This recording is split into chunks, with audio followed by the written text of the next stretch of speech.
Murakkab foiz nima? Tasavvur qiling, sizda pul saqlaydigan qutingiz bor. Har safar unga pul qo'shganingizda, bu pul yana pul ishlab topa boshlaydi. Bu jarayonni foiz deb atashadi.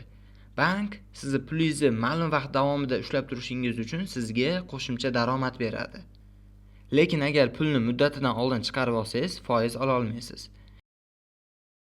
Endi tasavvur qiling, siz pulingizni chiqarmaysiz, balki uni qutida qoldirib, unga yana pul qo'shasiz.